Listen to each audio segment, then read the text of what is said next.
Hey guys. Of course, I didn't take time to do any makeup, but I did put on some hats, heels for you guys. Um, some pantyhose 20 den. These are Conte for those that are interested. Some people are interested. I can't like tag it or anything since I'd be a adult. New book tonight. Um, this book is titled A Certain Kind of Starlight. Hence that's the title of the show. I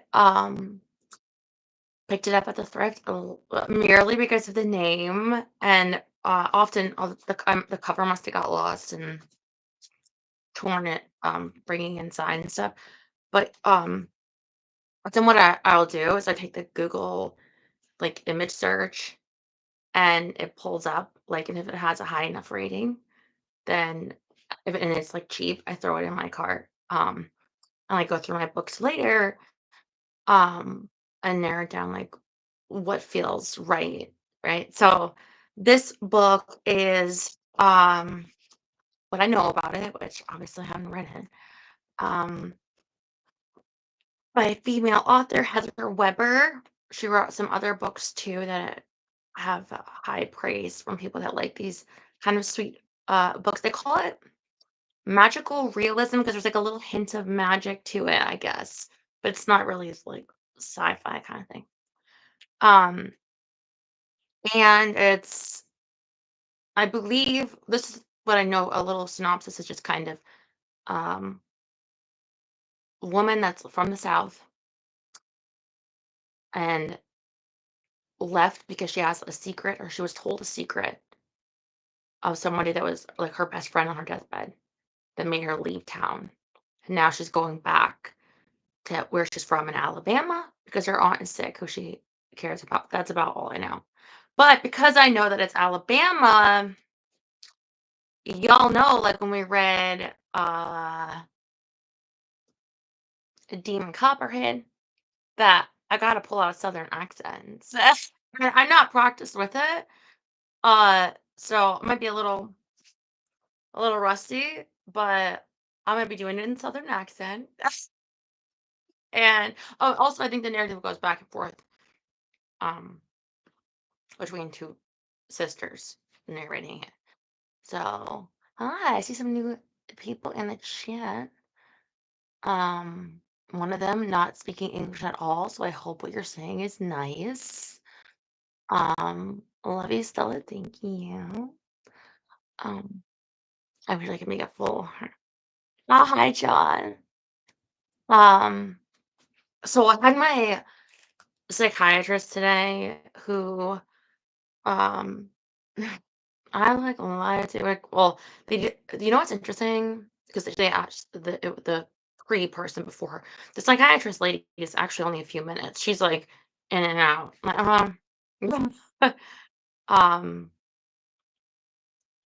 uh, I said, stay stay safe from those fires. But the pre-person, the intern, she said like, um, any self-harm, and I said no. So that was a lie. Um, but it's interesting is she says like, I just wanted to ask you guys because I don't know if this is just me, like how to answer these like questions. But she's like, your energy levels, how are they when you wake up? And I said, I don't know how to compare. Like, I'm only ever been myself.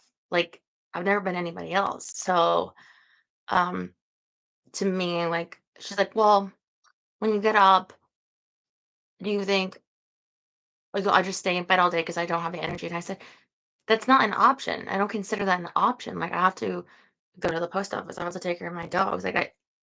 Um, I said there are some things that I know I can't do. Um, like clean my whole garage in a day or something, but otherwise I don't consider it an option to list like that. But another thing she said The things that you enjoy, do you enjoy them the same or you get as much happiness as you used to? And I was like, I can't remember ever being like happy. So so I was like, same, like, yeah. Someone wrote me last night. I saw them like one of my posts and I hadn't seen them in a while. And I wrote them like, I don't know, hi or something like, and they said something like, "Oh, you remember the little people." Was like, "For what?" So I was like, "Oh, because you have this, you're a partner." Like, first of all, I'm not making any more than I was before. Like, I get like some tips and then like less on like OnlyFans, I guess. Like, I'm not like, and also, but I realized because, and I have to be real careful with how I say this. Sorry, guys. Just like I really like to chat. I get very lonely. I sorry. Um, I have to be really careful how I approach this because some people um are very fond of this certain person in a way that they express that fondness very violently if you criticize them. But there's like this person on like the internet who's also does live streams, although very different, I believe. And I suppose they have like a, but they use the word harem of, of, of the fan. Like, I don't have that. I don't. I don't. Yeah, I'm the same person. If anything, um, um, if anything,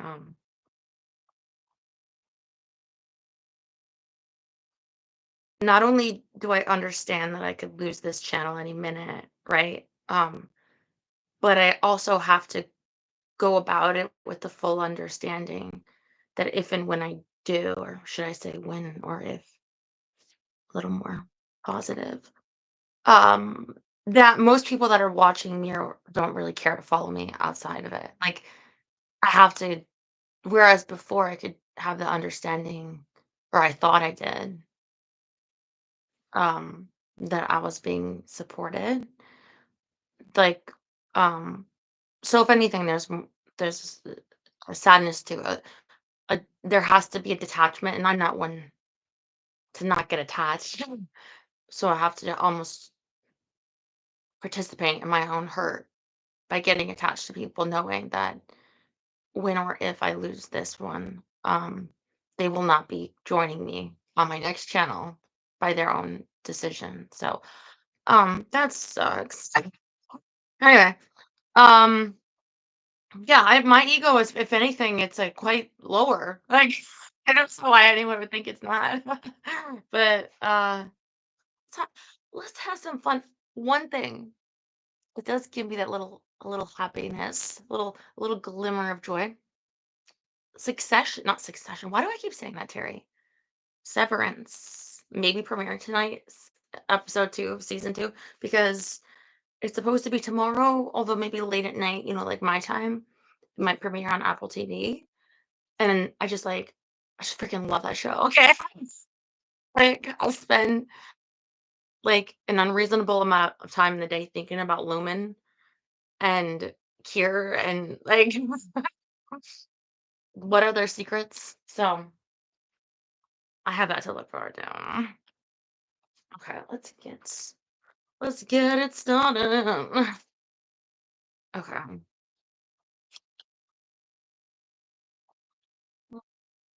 Yes, it's they look adorable. Very, very Betty Page. Actually not Betty Page really. They didn't have really the style at the time. Anyway. Um but look, even with like with the messed up knee. Look, A little harder to twirl around in, but we gonna try. Oh, look at that. The southern already coming out. That's gonna be fun. I love doing my accents. You guys see the Oscar nominations this morning? I could. I could be Oscar worthy. Maybe one day if I get they invent a way to help me with my trauma. Mm.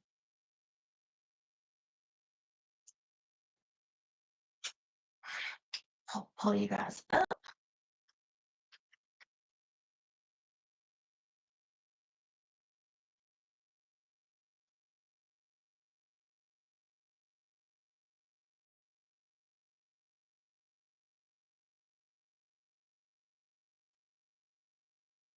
Water. I don't know if I already said this. I have water, I got coffee. Really gonna need my voice to come through for this one. You know what? Alabama, is there any famous people that have a southern accent? And I don't mean like the Hakatui person. I mean act like an actress or something like with a that speaks in like a southern accent. Because oh my god, speaking of, did you hear about that Billy Ray Cyrus? Like apparently his son. Oh, thank you, Jerry. I love you too. Like apparently his son, the KFC guy. What the fuck does that mean? Oh, thank you, Darth. Congratulations, Nixie. You'd be happy with those memberships because at some points I'm gonna do streams to like only members. So Jamie Presley, don't know who that is. What did I miss? Speak of the devil. Yeah, you're the one that brought that person up to me yesterday, and I said meth eyes, like evil.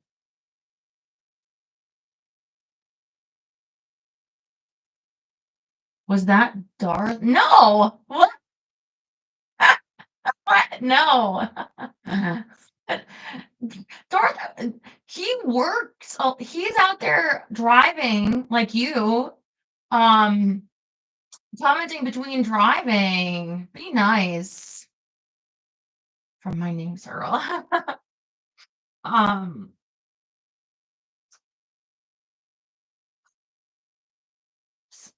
I don't know if I'm a little behind. Like,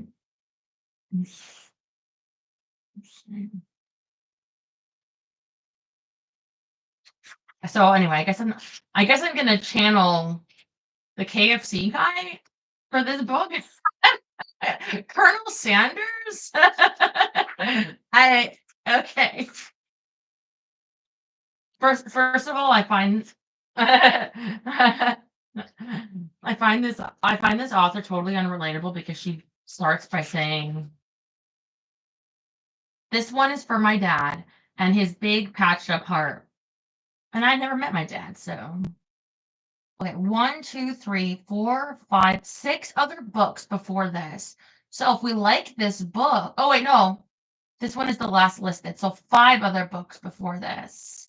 So if we like this book, and I actually Midnight at the Blackbird Cafe, at the Coffee Shop of Curiosities, those seem to have high ratings too.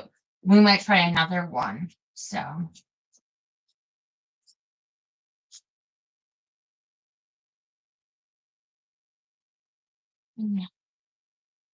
from the kitchen of Verbena Fulbright, chapter 1. Sweet without salty is like hooting without hollering. They're best together. Salt brightens flavors and lifts the texture of a cake, helping it stand tall and proud. Doesn't everyone need a boost up every now and again? I didn't do that in a southern accent because I don't know if Verbena Fulbright is apparently she begins every chapter with like a baking tip. So I don't know if that person is Southern, but now I'll begin in Southern for Addie.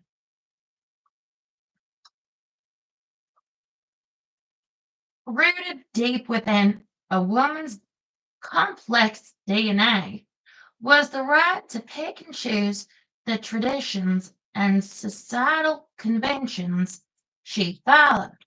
This was especially true for matriarchs, the backbones, the older women who had seen it all, heard it all, dealt with it all, and no longer given a flying fig what others thought. After years of living, of giving, of conforming, she now played by a set of rules carefully crafted from experience. See, I heard that was true. Like the older you get, the less fucks you give. That that hasn't happened to me, and like, and every birthday I haven't. Well, have I given less? Hmm, maybe there's a trick to it, or maybe like older women get better meds. I don't know. I personally believe Southern women took this notion to a whole other level and kept that in mind as I studied my daddy's older sister, Verbena Fulbright. Oh, so she would have been a Southern. Bless your heart, yeah. Fondly known by those closest to her as Bane. Sitting primly properly on a stool pulled up to a stainless steel counter, Aunt Bean had her rounded shoulders drawn back, her head held high. Earlier today, she'd been to see her lawyer, old Mr. Stubblefield. So she wore a long sleeved leopard print maxi dress and leather slingbacks instead of her usual bacon attire. Her hairstyle was a cross between a pixie cut and a pompadour. What's a pompadour? I forgot. The color of Merlot. Her fingernails were painted black, a polish that would surely raise eyebrows around town if the people here didn't already know her and her funky style so well. Funky, funky, funky. So she's gonna see her lawyer. It was clear that even while feeling puny, Aunt Dane had stuck to her own particular notions of what was right and proper. She never attended a business meeting without wearing heels, even if her swollen feet had to be wedged into the shoes. Lord mercy, those pearly gates are in for a mighty reckoning when I come calling. The heavens will be shaking, Bean said theatrically, humor vibrating in her loud voice. Her spirited statement was punctuated by two quick thumps of her wooden walking stick on the cement floor, the dramatic effect unfortunately mellowed by the stick's thick rubber tip. Oh my god, I dropped someone's cane. When did I get my blood test? The day before yesterday?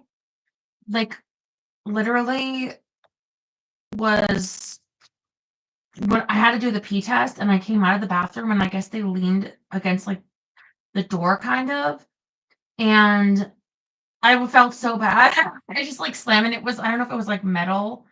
I'm like, I'm so sorry. I'm so sorry. Okay. Why am I so clumsy?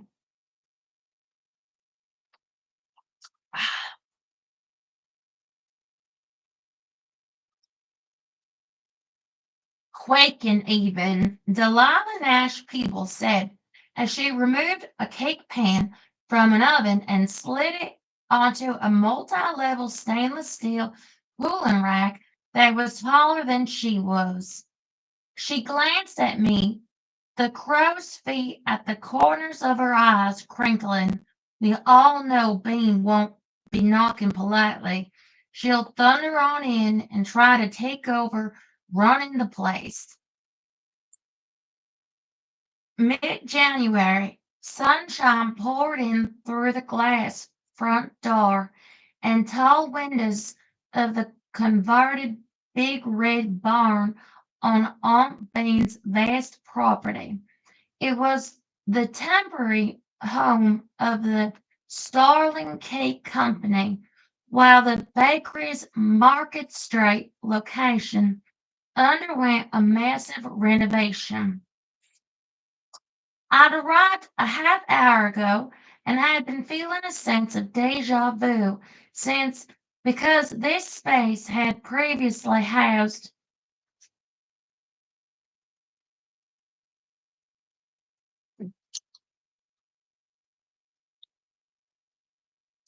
my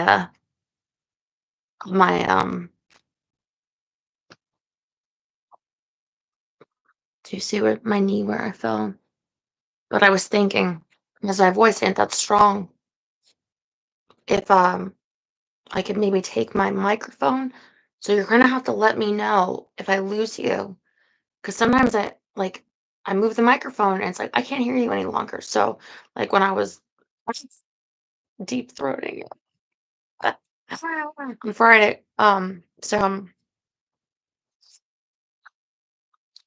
so let me know. I'm just bringing it closer so I don't have to project so much. Because I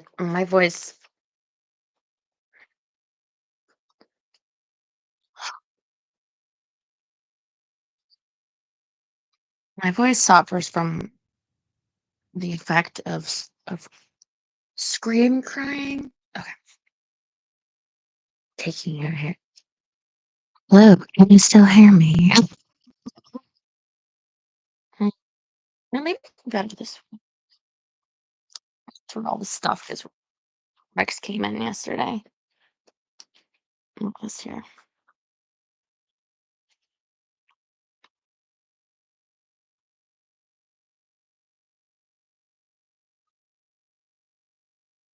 Mm,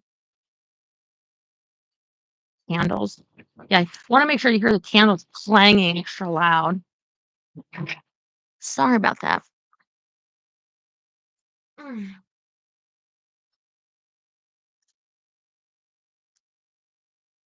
uh-oh. Mm,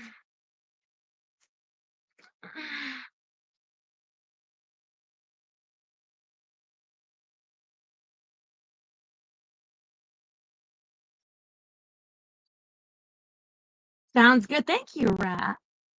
Loud and clear. Okay.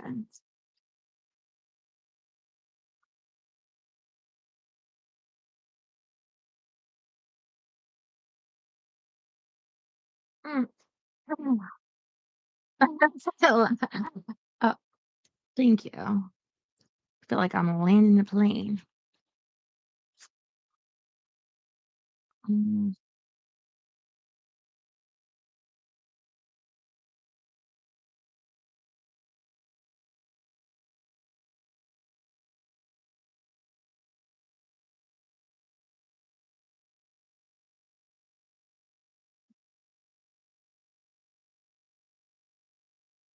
Oh, they're moved to the underwent a massive renovation. Okay.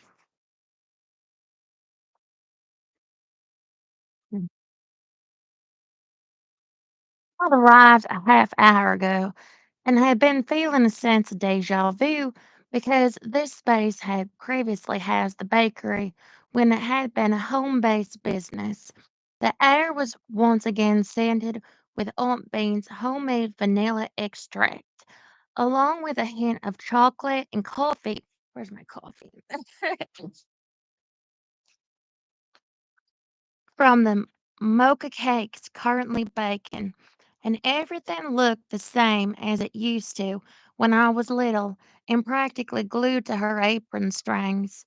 Three double ovens on one wall, two stainless steel workstations, four stand mixers, one decorating corner, an old range, two massive refrigerators, a large bakery case. And just like old times, I fell straight into helping where help was needed. Currently, I was dusting greased cake pans with cocoa powder while trying not to flat out panic about my aunt's health issues. Plus, being sniffed loudly, indignantly, I have a few grievances that need airing. St. Peter's going to get himself a right earful.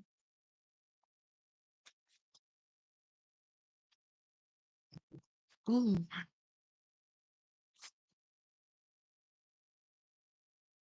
clanging those candles. Mm. Delilah added two more pans to the rack. It's no secret that you have a knack for speaking your mind. If I had $1 for every time you fussed about fondant, I'd be a rich woman. Poor Petal was fixing to pitch a hissy fit when you told her you wouldn't use it for our wedding cake. Petal Pottinger, I asked. She getting married? I felt a deep ache, one I had become familiar with since moving away from Starlight from home 12 years ago. It came from feeling like I was missing out, mostly because I was. Sure enough, she's getting hitched to their 5 next weekend in the ballroom at the Celestial Hotel, Delilah said. I'm convinced he's the only good apple to fall from his crooked family tree. He's almost 22 and hasn't been thrown in jail yet. Unlike the rest of the men in his family, he has himself a good job, too, at the flour mill. Mhm. There, Buckley 5. My stomach rolled with worry for Petal because around here the Buckley name was synonymous with danger, with dishonor, with damage. Being shifted on the stool, that there's a good boy. So Petal might be all right at picking men, but God love her, she ain't got the sense God gave a goose when it comes to cake. I call it fondant for a reason, and I'll keep on saying it till my very last breath. Can we not? I asked, releasing a pent up sigh. We don't need to be talking like you're standing on death's door, Aunt Bean. Because she wasn't. She wasn't. Now, Addie, it's just talk, she said. But you know how I feel about dying. I'm not the least bit scared of it, though I hope it'll hold off a good while. I've still got some living to do. Reminds me of Daryl, how Daryl talked about the end times. Like, he'd be like, "No, it's not coming yet, but, like, it will come. I think the end times are coming." Like, he's not scared at all. Like, death, whatever.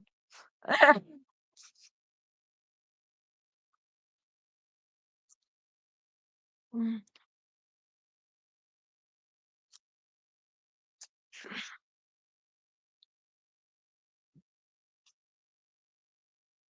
She might not be scared, but I sure was. Yeah, because you have to lose her. I know Bean hadn't been feeling well for months now. After a bout with the flu last November, she'd started having trouble standing for long periods of time and walking distances without feeling out of breath and woozy, which was why she'd gotten the walking stick. I chalked up her slow healing simply to getting older. She was closing in on 64, an age when most would be thinking about retiring, but not Aunt Bean. Like generations of Fulbright women before her, she devoted her life to baking, to sharing with others through cake, the ability to see the bright side of life and its possibilities. Yeah, but you can get sick and then recover, get sick, like 64, that's not like I don't know. I don't even think 64 is elderly. But there's a beginning and there is an ending. But I thought eternal damnation was eternal. There's no end. You just Be damned to hell. Okay.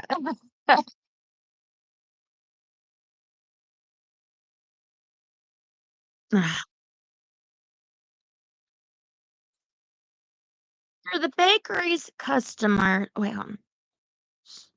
When people tasted one of her confections, they were flooded with pleasant sparks of warmth and happiness, as glimmers of hope and optimism, comfort and contentment filled emotional cracks created by life's trials and stresses. Oh my god. Oh my god. I'm getting flashbacks. Terry helped me, and I don't know why I'm only pulling out Terry, except for the fact that it's sort of a chick flick movie. And he, like last night, I said, "Oh, this lady that's on, um, the what's that cop show I was watching, On Call, was on Pretty Liars or something."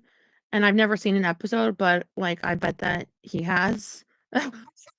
Anyway, is there a movie with it's either like Sarah Michelle Gellar or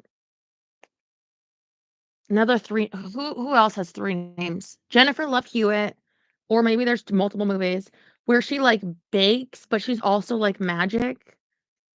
So maybe there's, like, spells in the baking. I can't be totally I mean, I can. Could it be Gwyneth Paltrow? No. Could it? Well, it could be. It could be a totally different blonde.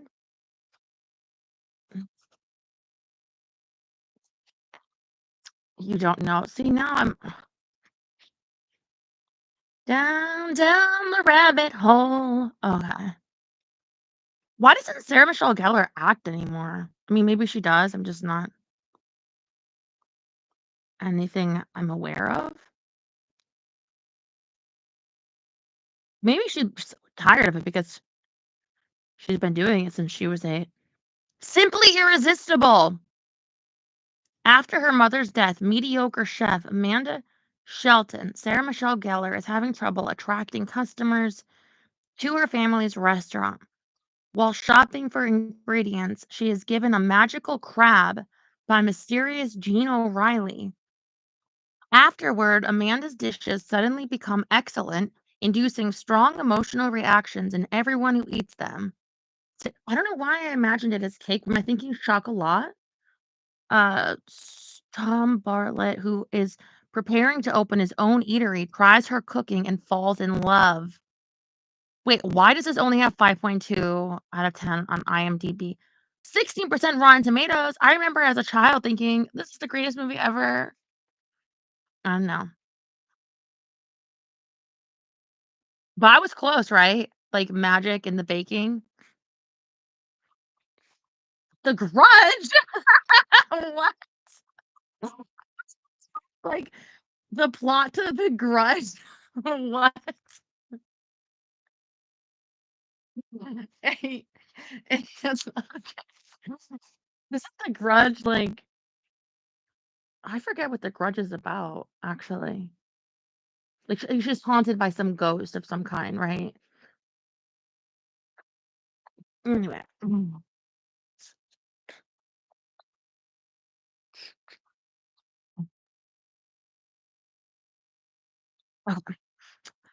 Her cakes healed the soul and enhanced the inner light that helped guide people through hard times and enabled them to find silver linings in even the toughest situations. I need one of them cakes. For the bakery's customers, the effects of the cakes lasted a good long while, weeks, sometimes months. For the women in our family, the ability to see the bright side and all that came with it was a near constant in our lives, first appearing almost 200 years ago after a star fell from the sky onto family land. Legend was that somehow the fallen star, with its special glow, had given us the gift, and we felt the honor bound to use it to bring light and hope and brightness to others. So there's like the magic part, right? That's not the plot to Buffy the Vampire Slayer. Mhm.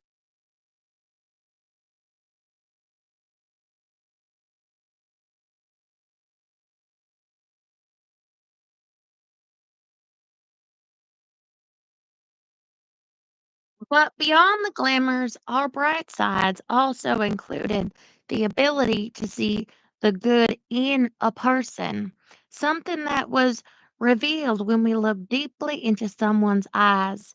The glow of an inner light showed us the people who were kind, decent, and warned of those who were not. Right now, though, as I sat in the barn kitchen, I was struggling to see any kind of light. There was no silver lining to be had.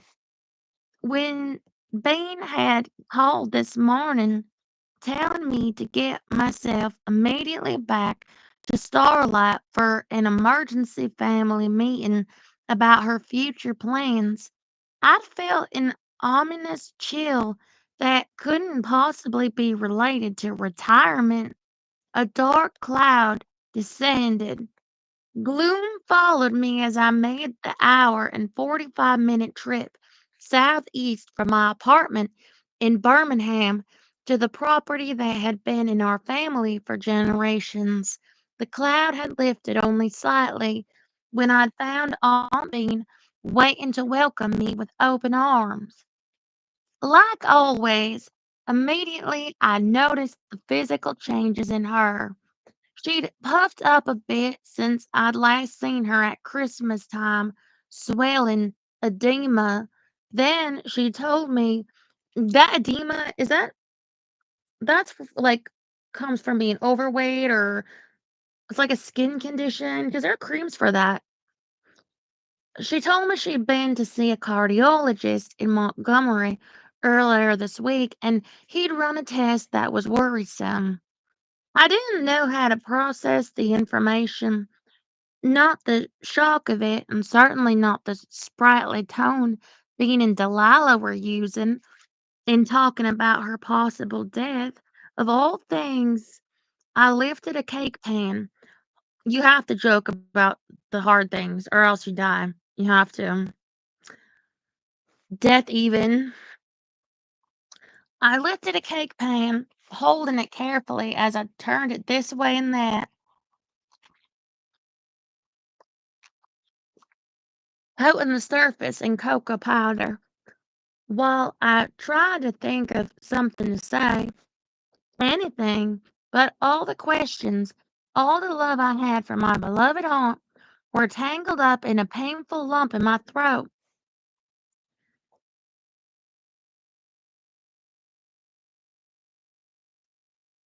How many DVD box sets you got? Oh.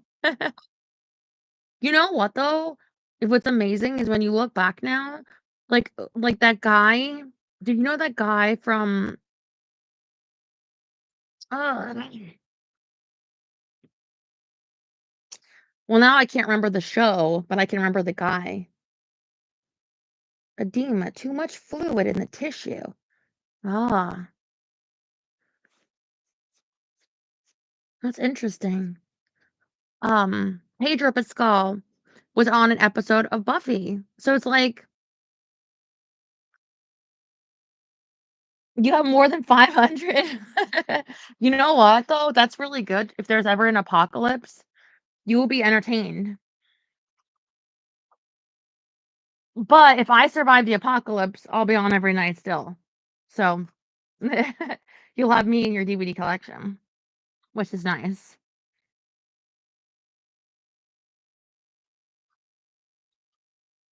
Mhm.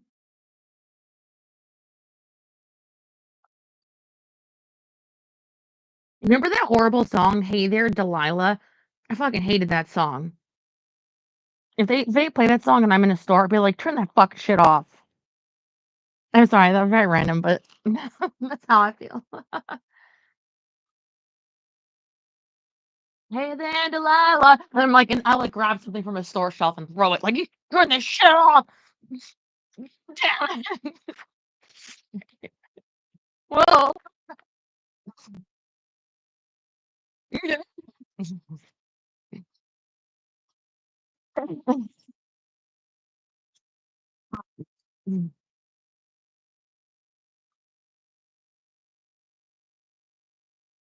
currently, Delilah worked by my side, scooping dark batter from a stainless steel bowl into the pans I had already set aside. Aunt Bean's moonlight mocha cake was my favorite, rich and fudgy, with a decadent mocha filling and frosting. The massive kitchen, which took up the whole ground floor of the barn, was quiet this afternoon. A rarity for a Friday. I was surprised the other two sugar birds, the collective nickname of the bakery's employees, not including Aunt Bean, weren't here working. Then I realized Aunt Bean had planned it that way so she could have this talk with me without everyone butting in. I need your help, Addie. Aunt Bean's gaze leveled on me, light yet serious. With my plans for the future, now that I'm dealing with this heart dropsy,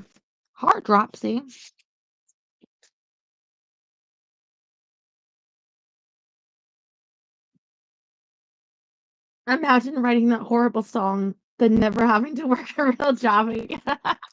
Does that happen though with like every song? See, now I'm interested in like what happened to that band. Though, like, because I feel like there are people that wrote great songs that, you know, you don't have enough to like retire on. Like I know the guy that wrote that American Pie song, like he never have to write anything else again. It's just that one song. That ba, ba. No, but he probably yeah, it makes royalties, but like how much does Spotify be paying? Yeah.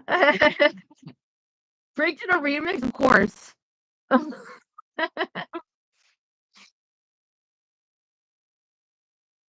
Heart dropsy. Such a cutesy term for heart failure.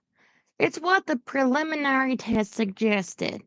The doctor had prescribed medications, but a more aggressive treatment plan wouldn't be decided until other tests were completed. Delilah flashed me a sympathetic look as Aunt Bean said, "You know, I'm a planner at heart." She always had been. She was a list maker, an organizer, a get it done and do it right kind of woman. In light of my current health issues, she said, I thought it best to do some advanced planning for the family business, just in case. Just in case. Wrapped tightly in sweet vanilla, the words whirled around as I pieced together what she truly meant. Just in case her prognosis was poor, her heart incurable, her condition terminal. Well, there were two family businesses, the Starling Cake Company and Starlight Field. The bakery had always been my happy place growing up. Working alongside Aunt Bean and the Sugar Birds and my best friend Reed had been a joy. It was a place filled with love and happiness, a place to create and share. It was where I started to heal after my daddy's death, where possibilities seemed endless, where hope was always in the air, along with the scent of vanilla. One of the hardest things I'd ever done was walk away from it, from the whole town, really. Though I've had plans in place for a long time now. Being said, it's been a minute since they've been updated. They weren't nearly as detailed as I'd have liked them to be, with itemization and whatnot. Sure, I'm glad I'm not George Stubblefield today. Delilah let out a small laugh as she referred to our family's lawyer. But I noticed mournfulness now glistened in her dark gaze, nearly hidden behind a pair of hot pink cat eye glasses. I was relieved to see the sadness consoled by the fact that I wasn't the only one devastated by Bean's health troubles. Delilah had just been putting on a brave face.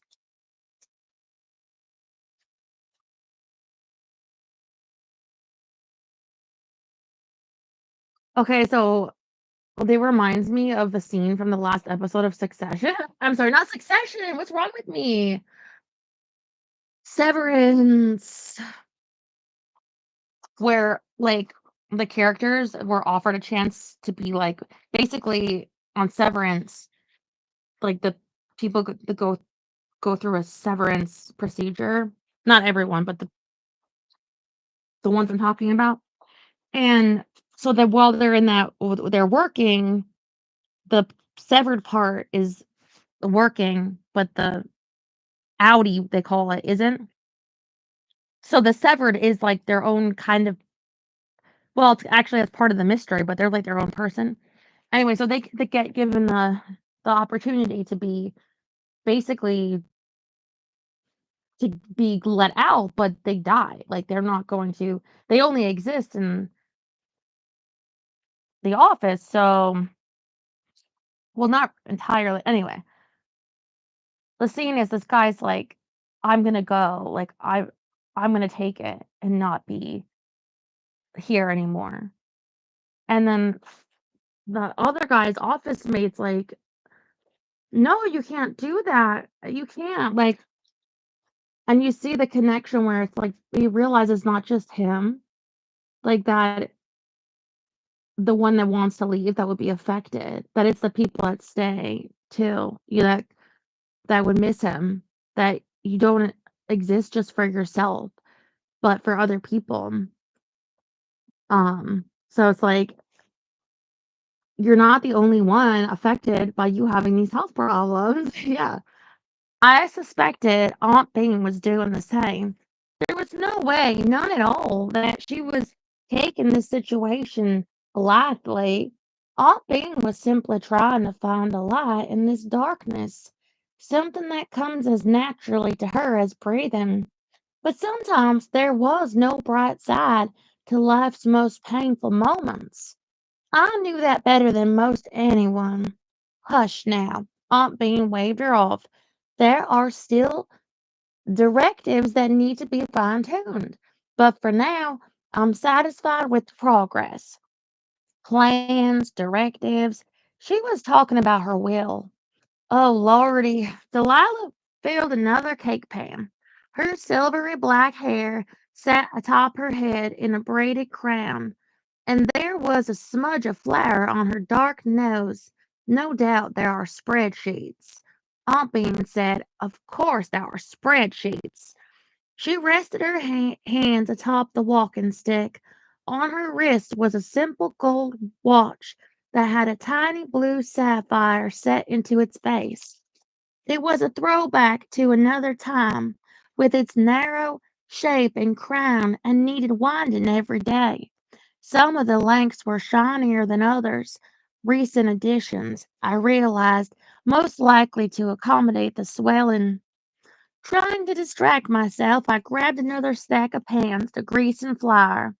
I knew from experience that tonight the baked cake layers would be crumb coated and refrigerated. Tomorrow morning they would then be fully frosted and decorated.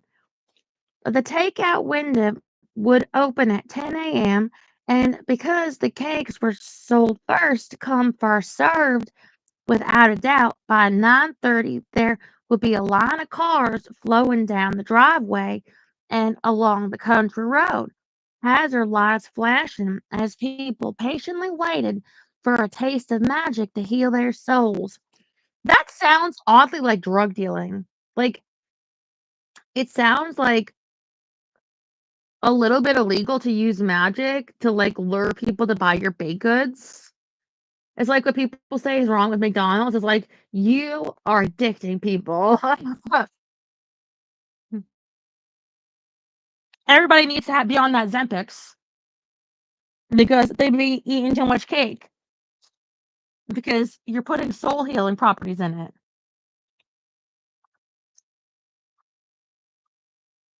Aunt Bean went on saying, I'm not worried about the fate of the bakery. It's the field that concerns me. At the mention of the field, I vehemently shook my head and reached for the star shaped sapphire pendant that hung from a long chain around my neck. It had been a gift from Aunt Bean when I was little, and holding it had always brought a small measure of comfort, something I needed desperately right now. All right, Pumpkin, we won't talk about it right now, but it has to be discussed soon. Her voice was steady, strong. We must plan ahead to ensure that Winchester Wingrove does not gain possession of the Starlight Field. Oh, but with a name like Winchester, especially a first name, I feel like he deserves the field because, like, that is an awesome name. Like, any names after guns, like, I don't know, they just Winchester Wingrove. The field was the site where a star had fallen in 1833 during a massive meteor shower, creating a shallow crater, a star wound. On days when the sun shone brightly, come nighttime, in that grassy bowl shaped. Wait, speaking of things coming from space, did Trump release the files from Area 51 yet? I hear he'd be like releasing files and stuff. We need to know about the aliens. I was listening today actually to the Kroberger hearings, not the Idaho murders. Not yet.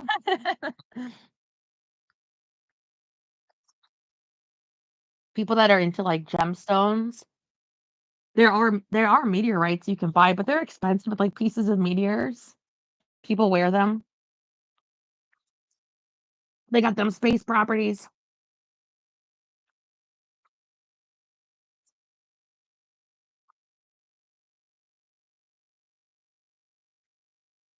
Mm.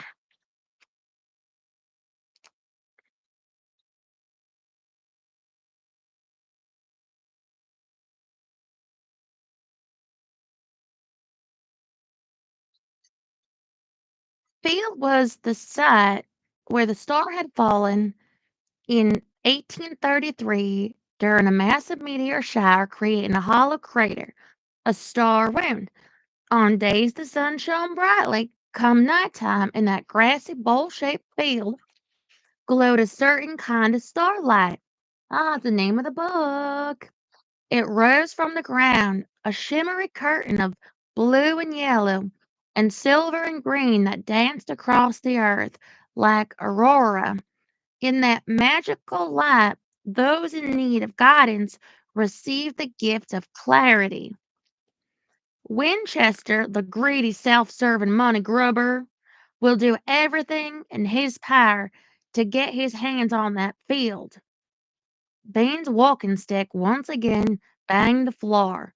Two quick bursts, the sound still disappointingly muffled in comparison with her vehemence. See, again, this field that gives the gift of clarity, it sounds like mushrooms, like, it sounds like a field of drugs, Peruvian something. I will ayahuasca.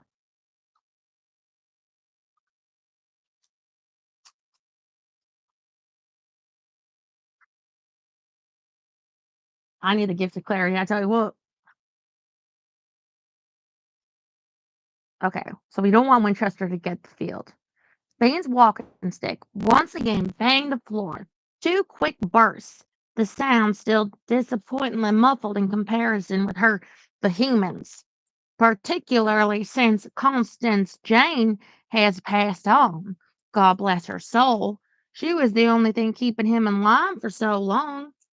Now I kind of want to get a walking stick just so I can like slap it around things. command respect.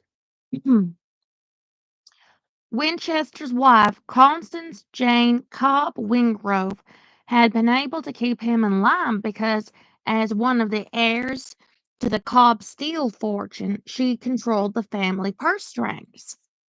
Strings he had very much been attached to. Everyone knew he'd only married her for her money. Oh, very nice. Whoa, is she ugly? Is that like a butterface? Butter money? That is so rude. When she passed away 2 years ago, she left Winchester a very wealthy and untethered man. If he excavates the starlight crater, all its light will disappear.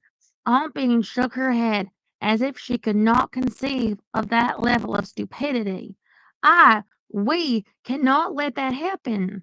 Winchester, who came from a long line of notorious con men, card sharps, counterfeiters, pickpockets, gamblers, not gamblers, thieves, thieves, had become captivated with the Starlight Field as a young man who'd been in and out of trouble with the law. That was when he discovered an old family journal containing a recounting of the night the star fell, one that spun a fanciful story of how the star had shattered into diamonds when it hit the ground. That same journal also revealed a long forgotten fact. The starlight field had once belonged to his family. The knowledge ignited within him a powerful jealousy, lighting a fire that still burned to this day. He made no secret of wanting the land back, of wanting to explore the diamond legend, and vowed that he wouldn't rest until the field was his. He'd been a thorn in the side of the Fulbright family for decades. We have a red weather warning for the next several hours. Getting pretty strong. If I disappear, my truck has been blown over. Don't LOL that. Don't say that. Daryl, Arthur, prayers now for Terry. Mm. They should be paying you guys extra when you have to drive in bad weather, you know? Because it's like really it's a danger.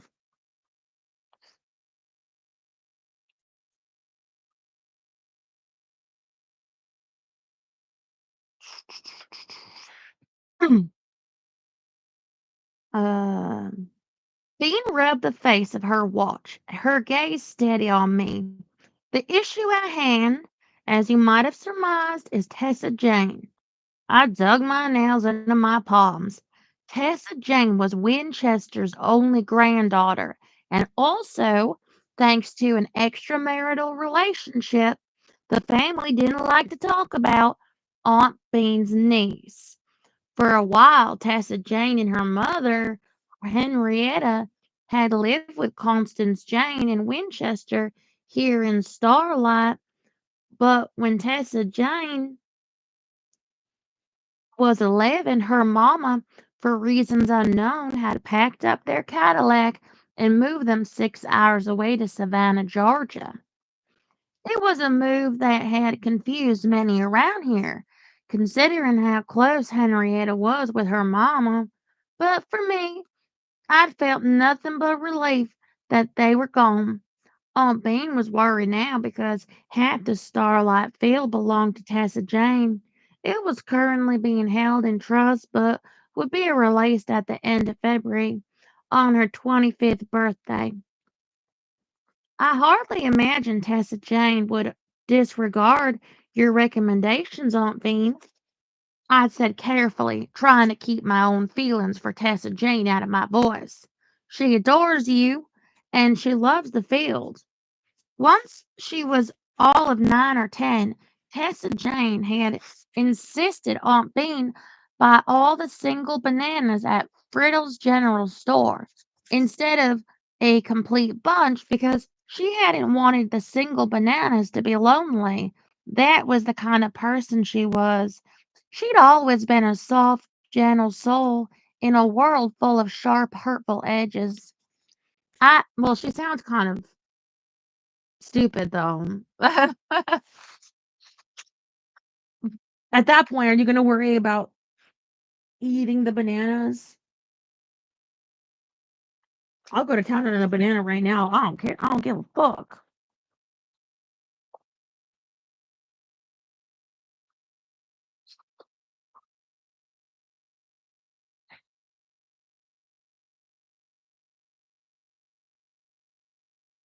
We get to decide not to drive.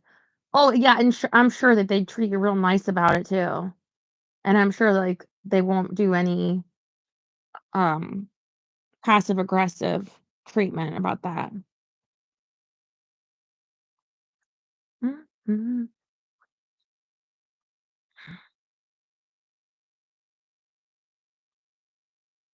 I added, has she said anything that would make you question her desire to keep the land? Tessa Jane certainly. Oh, thank you. Lima. Oh, congratulations. Chuck, Ulysses, Lee, Woodshell, and Spilled Info. Welcome. That's very kind of you. Uh, to say that we had a complicated relationship was putting it mildly. None in the slightest, Aunt Bean said. She's been rather preoccupied as of late. I fought through a wave of guilt for not being more involved in Tessa Jane's life and slid a cake pan down the counter. When you have nothing to worry, then you have nothing to worry about. We all know that when it comes to the Wingroves, nothing is ever that easy, especially when Winchester holds so much sway with her. But I've done come up with a plan to head him off at the pass, a fair one, I believe. I suspected she had many plans, all stored up like the alluring jars of colorful sprinkles, dust and sugars, non hair reels, and edible confetti that sat on the long shelves in the cake decorating corner. Enchanting, yes, but also incredibly messy and frustrating if you weren't careful.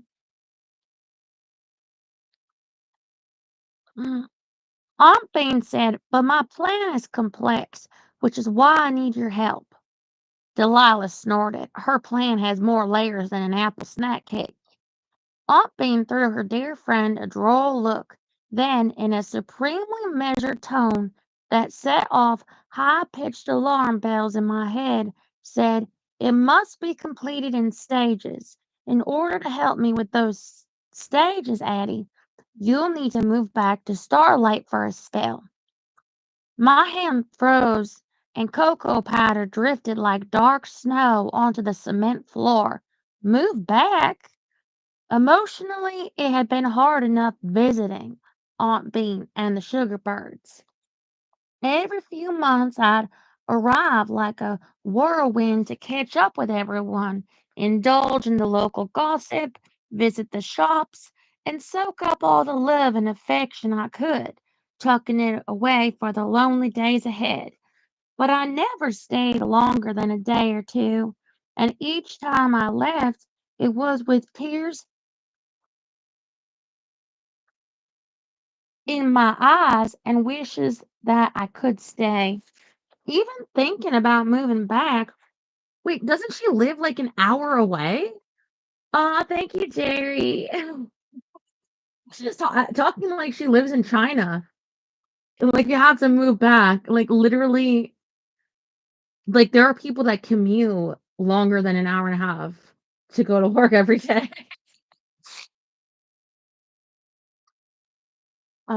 S- um, stirred up all kinds of emotions I tamped down for years, making me lightheaded and queasy. I left for a reason, and that reason hadn't changed in all the time I'd been gone. Bean's gaze held steady. As much as I feel like I'm superwoman most days, I know that whatever is ahead for me, health wise, is best conquered. Oh, thank you, MM. Mm, y'all are so sweet tonight. Mm, mm, mm. I know that whatever's ahead for me, health wise, is best conquered with all the help I can get.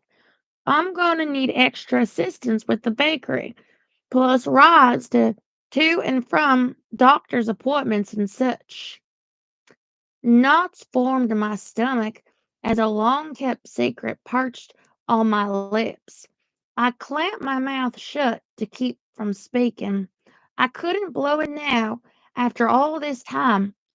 I had been it had been kept safe nearly 12 years, ever since the warm summer day Ree had taken her last breath. But no one knew why I left, so Aunt Bean didn't know what she was asking of me. You can work from anywhere, so why not move back? Here, she asked calmly, reasonably, as if she anticipated any potential excuses. We do have internet. This isn't some backwoods podunk one stoplight town. Starlight, Alabama had all of two stoplights. And we got that extra stoplight put in, so you got no excuse. It should be lowered. I feel like it's turned a little bit. Mm, ouch. Ouch.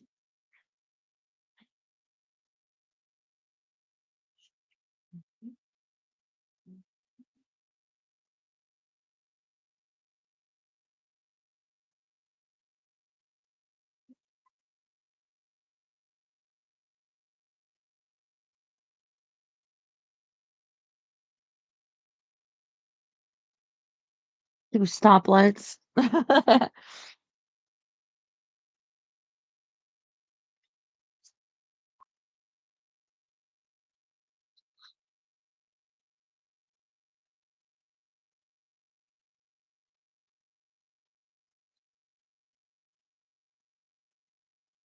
And though it was off the beaten path, it was hardly unimportant, like Podunk suggested.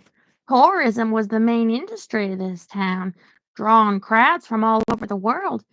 It thrived on legend, on folklore, on starshine. I stood and made my way to a back window, over a low fence, down the slope of a gentle hill, and beyond a stretch of pasture. There was a grass covered indent in the earth. It was where, all that time ago, the fallen star had hit the ground. During the day, there was nothing to suggest this land was special, but at night, when the starlight rose from the crater,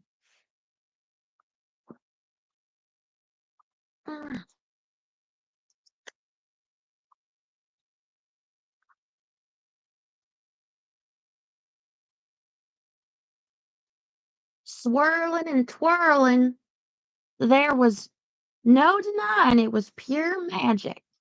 The starlight drew dozens of visitors every night.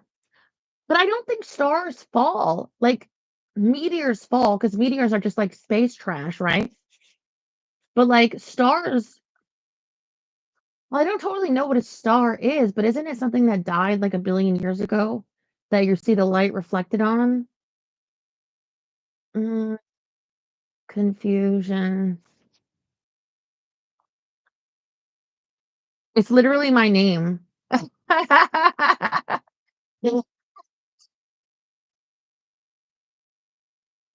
don't think they fall. Shooting star. Yeah.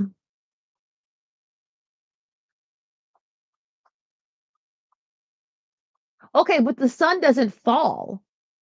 Like the sun's not just gonna fall out of the sky.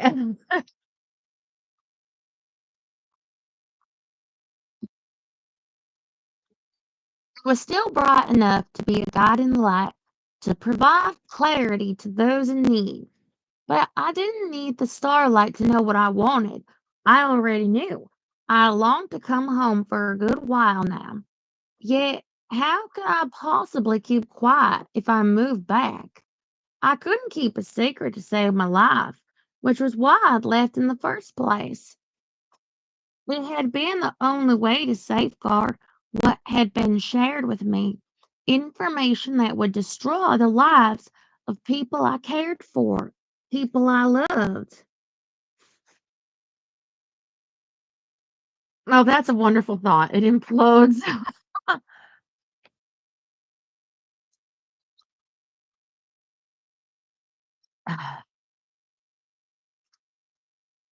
And then I guess I live up to my name.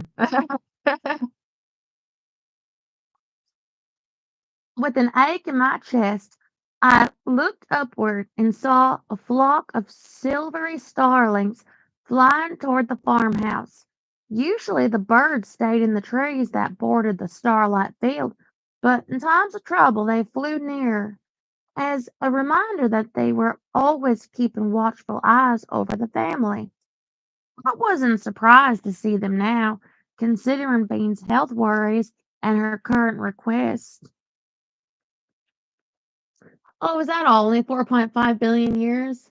Oh, it's gonna be such a shame to see it go. Mm.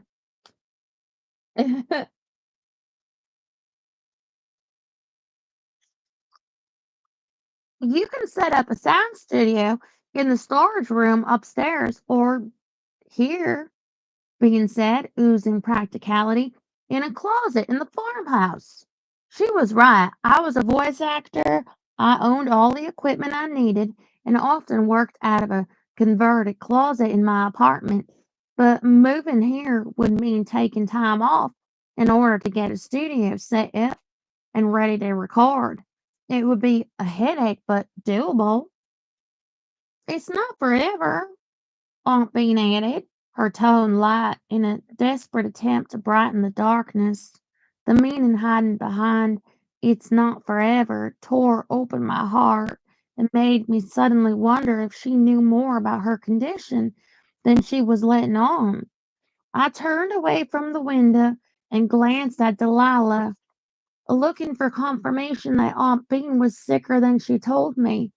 But Delilah had her back to me as she placed a pan into one of the ovens. Aunt Bean tapped her stick again twice. What say you, Addie? Oh, thank you, Rob. I suppose that has to be me, right? Because I'm in black tonight. It's just like a nightgown. It's like satin. And MM is here, so I have to keep the heels on. But they are cute. Yeah.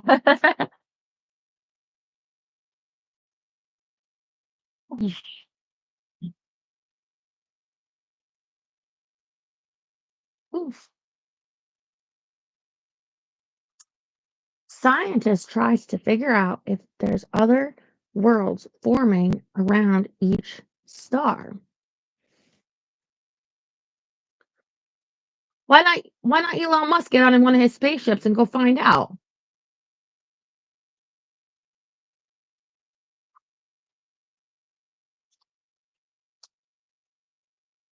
I need to know if there's star worlds. Mm.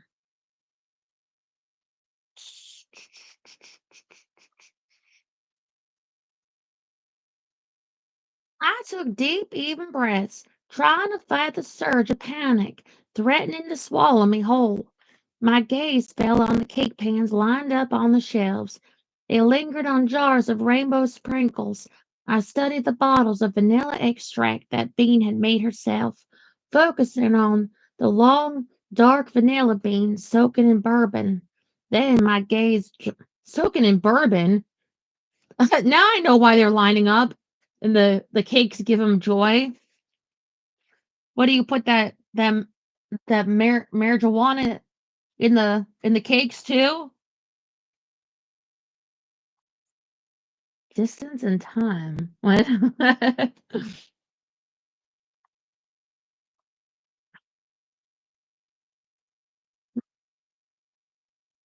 Then my gaze dropped to the head of my aunt's walking stick, which was shaped like a starling. The carving was intricate and delicate, yet somehow able to bear her weight, her troubles. No brownies. Moving back to Starlight was going to be challenging, but I couldn't turn down Aunt Bean, not after all the years she'd held me close, kept me safe, helped me through the darkest times of my life. No one knew me like she did. My daddy and I had moved in with her when I was just 4 years old, right after my mama left town, left us. And after daddy's death, when I was 10, I'd stayed put. My mama too happy living a carefree life by then to return to mothering. I'd do anything for Aunt Bean. Yeah, so Aunt Bean's like her surrogate mom. Of course I'll come back. She smiled, the melancholy in her eyes shining as bright as the star she loved so much. That's my girl. Well, then voiceover must be paying well, because doesn't she got rent to pay?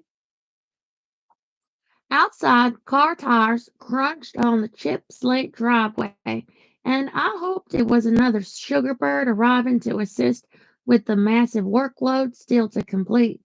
Help was more than welcome to clear the production list and also hopefully rid the air of its heaviness. All the talk of Bean's plans and uncertain future could be tucked away for another time, after I let it sink in, settle. A moment later, the front door creaked open. Warm wind whistled in and out of the corner of my eye. I caught a flash of light I hadn't seen in years of as Tessa Jane tentatively stepped inside. "Hello," she said, her gaze searching our faces.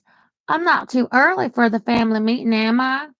I'd have recognized her anywhere with her big blue eyes, pale blonde hair, and the dreamy, ethereal haze that had surrounded her since the day she'd been born, like she'd been dropped straight out of the heavens and into a bassinet at the Coosa County Hospital. I stifled the shock wave at seeing her and threw a look at Aunt Bane, who was already greeting Tessa Jane with an effusive hug. Slowly, I stepped forward and mentally prepared myself to greet the last person I'd ever expected to see today, Tessa Jane Cobb Wingrove Fulbright, my half sister. And now we begin chapter 2 from Tessa's perspective. From the kitchen of Verbena Fulbright, when whipping up a new cake recipe, don't be afraid to have a little fun by experimenting with different textures and flavors.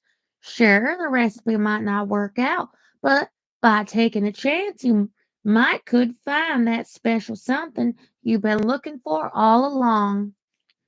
Aw, Verbena Fulbright Bean. Tessa Jane. Woo-wee! Aunt Bean howled with laughter early Monday morning as she swerved around the corner, making the back end of Sweetie, her pea green 1951 Ford pickup truck, swaying into the empty oncoming lane. Don't you just love this time of day, girls? I'd love it more if I wasn't scared to death, Addie said from her spot in between Aunt Bean and I. Is there a reason you're driving like a maniac? The day had dawned cool and misty, and I sat on my hands so I wouldn't grip the truck's bench seat or the dashboard or anything, as being sped along the side roads that ran between her farmhouse and the Starling Cake Company on Market Street. It was a few minutes past 7, and the temperature inside the truck roughly matched what was outside, low 40s, since the heater was broken and had been for decades. Maniac, hardly, Bean scoffed. You're not scared, are you, Tessa Jane? Terrified, I admitted. I've never wished so hard for airbags in my whole life. My voice was thick with exhaustion. I was bone tired, soul weary. I hadn't been able to relax since I'd arrived. Beyond what was going on with Bean's health and the uneasiness that came with being around Addie, every time my phone buzzed or rang, I tensed up, sure it was going to be my grandfather. I've been in town 3 days now, long past time that good manners dictated I should pay Winchester Wingrove a visit. But I kept putting it off, not only because I didn't want to hear yet again what was expected of me, as if it hadn't been drilled into me since I'd been born, but also because I didn't trust myself around him right now. He was used to, demanded even, sweetness and light. With my grim mood these days, I might do or say something I come to regret, because upsetting him was like to kicking a fire ant mound. I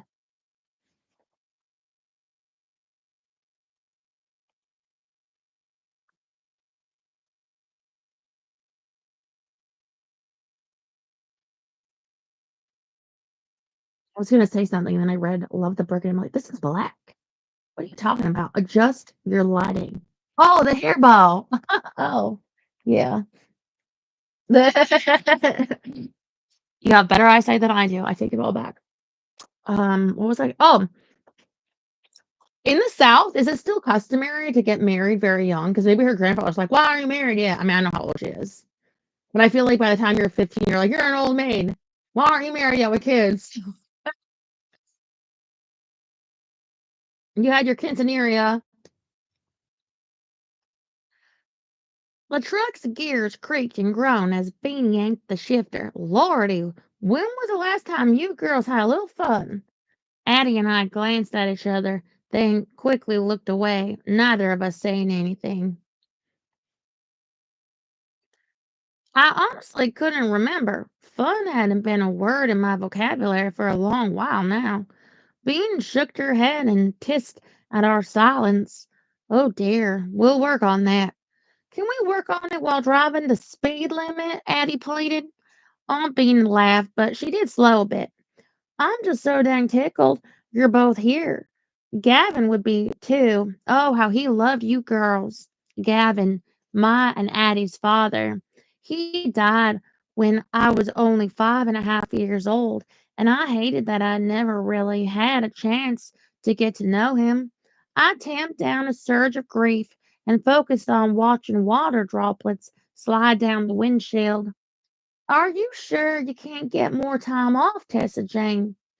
Aunt Bean asked. I know it's greedy of me, but I sure love to have you here longer than a month. I'd sure love to stay longer than a month, but my boss just about had a conniption fit when I asked for that much time off. Bean nudged Addie with her elbow. It's a good reminder that we shouldn't take for granted the perks of being our own bosses. True, Addie said with a nod, but didn't add anything more. Mm.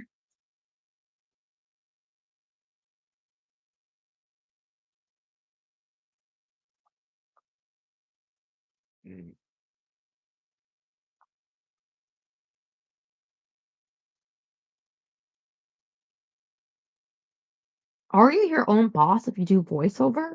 Don't you have bosses? Mm, I don't know. I don't really know what that entails.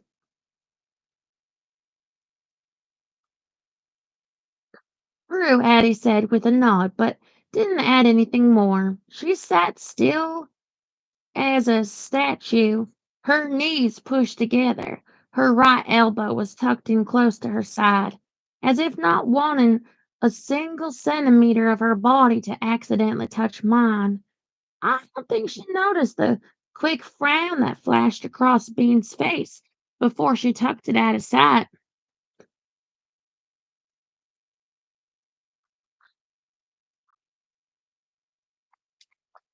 Oh, thank you, Jerry. If I move a little, you'll still be able to hear me. I hope.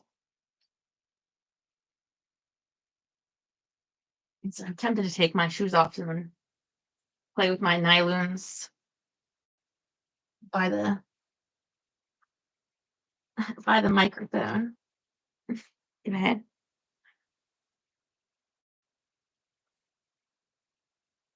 Mhm.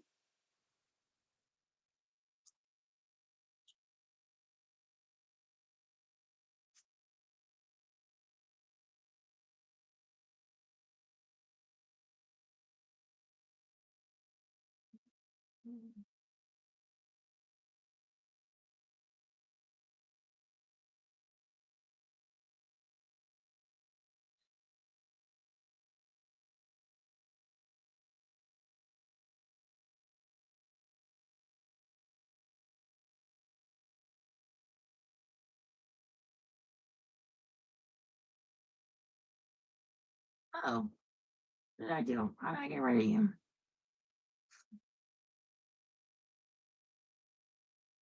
I'll pull you up while I put this on.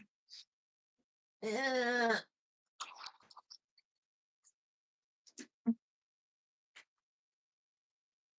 oh, a rose. Can you hear that?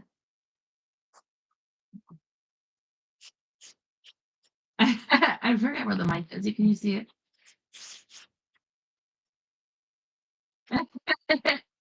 Hear the softness.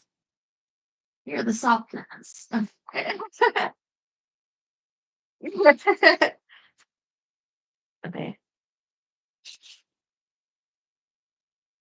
Okay.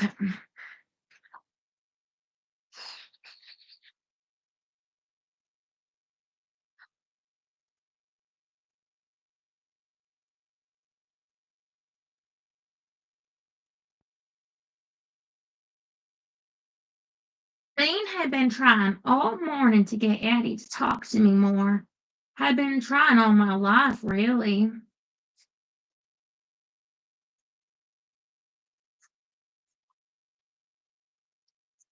Hmm.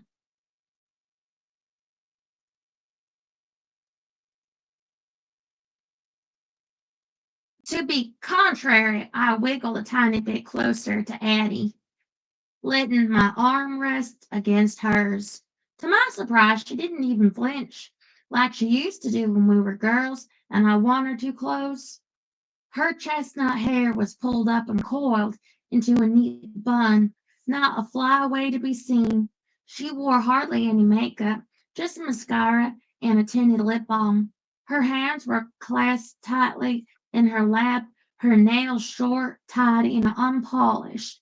She wore ankle-length plain blue jeans, a pair of black tennis shoes, and an olive green utility jacket, snapped clear up to the neck with the drawstring at her waist pulled tight and tied in a neat bow. Before this visit, the last time I'd actually seen her talk with Addie, she'd been 18 nearly 12 years ago. She'd hardly changed a bit in all that time. It seemed she was still buttoned up as a person could be, hardly letting anyone into her life or her heart. Not that anyone could blame her, considering the way her mama had all but abandoned her. Then with daddy dying, and then her high school best friend Reed passed too. It was a lot of loss. Too much. With me, Addie had always been extra guarded, keeping me at a firm distance, blaming me for something that hadn't been my fault. When we were kids, she had no qualms about ignoring me, making me feel like I simply wasn't there. She had been so adept at blocking me out that if not for Aunt Bean, I might have questioned my own existence.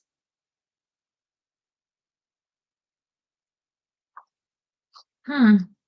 I wonder if it's like jealousy. Because it's not like he stepped out on her mom, because her mom had stepped out on them.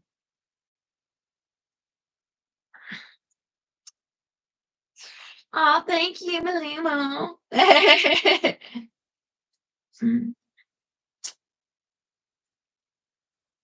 And now, even though she'd hardly spoken to me since I'd been back in town, I sensed something had changed within her. Something had softened.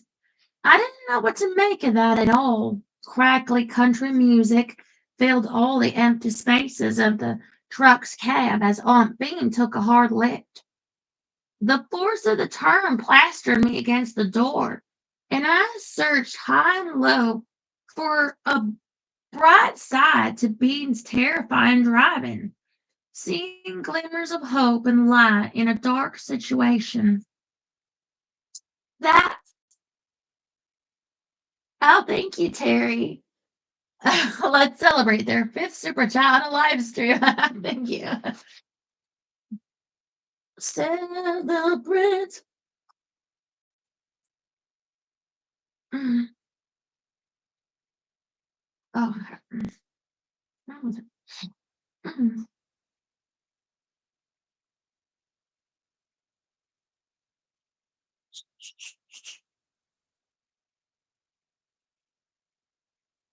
But for almost a year now, it had been a struggle to see any brightness. And over the last 2 months, it had been practically impossible. And now that the ability had all but disappeared, it made me feel like I was lost in the darkness, lost and cold, as moisture coated the windshield and twin stubby wipers whisked it away. The great humiliation, the incident that had cast me into this bleakness, breaking my spirit, breaking my heart, breaking me. Actually, I wouldn't mind going back 6 months, maybe even a year. No, 2 years. That's when I'd stepped into the massive kitchen of the Southern Oaks Country Club, where I worked as a pastry chef and had first met Carson DeWitt, who'd just been hired as head chef. Knowing what I knew now, I'd make different choices, avoid the pain, the embarrassment. Some people, like my mother, thought I should have already put the heartbreak behind me. But then again, she was the same person who, only a couple weeks after Carson left me at the altar, Carson, how dare you? Thank you, Malemo. Oh my God, now I'm seeing. I got the microphone sticker. I got the peach sticker. And you know what? The fact that they leave peaches as an option shows that maybe YouTube don't hate the peach like they want you to think.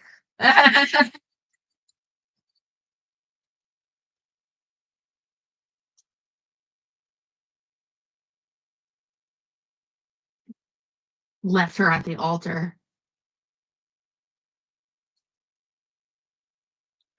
Winchester better grab his Winchester, go kick Carson's ass. Took one look at the misery I wore, like the old comfortable robe I'd been living in since being jilted, and gave me a big hug, a kiss on my forehead, and told me enough was enough. Mama had a big heart, but little patience. Then she added, "Don't go forgetting who you are and where you come from, Tessa Jane. Cobbs do not wallow." Well, I'm not a cob then because I wallow. She preferred to think of herself as a cob. Her mother's family. Thank you, Jerry. Her mother's family name.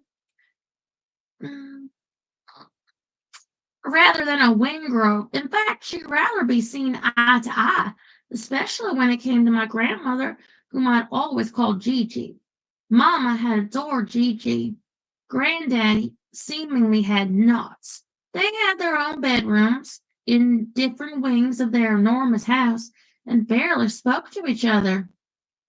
Not that they were contentious.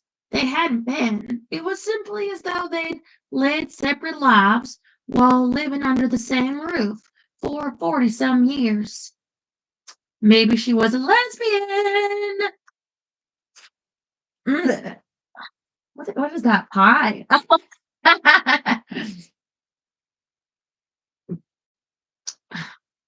I learned early on the term marriage of convenience, though it took me years to understand it fully. From then on, I'd vowed to marry for love and love alone.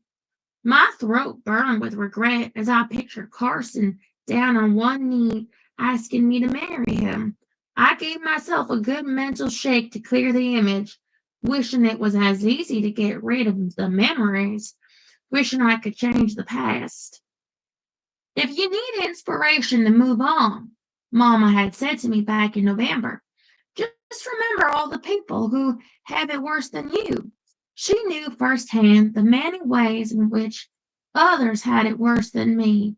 Beyond her highly visible career as a fundraising consultant, she forged a whole life, a secret life very few knew about, helping those people. The pristine, privileged image she insisted we present to the world was to protect them. Wealth had the extraordinary ability to conceal both sins and salvation. But even though, yes, I knew others had it worse, that knowledge didn't magically heal me. It only made me feel guilty on top of brokenhearted. So I took to hiding my pain, stuffing it deep down out of sight. I pretended I was just fine, working in the same kitchen as Carson. Oh no, still working together after it became clear he was only quitting me, not his job. I volunteered to help when he moved out of my condo. I graciously offered to return all of our wedding gifts along with a handwritten note on my own. I handed back my engagement ring without so much as a sniffle, but silently I cursed upon him a million grease burns.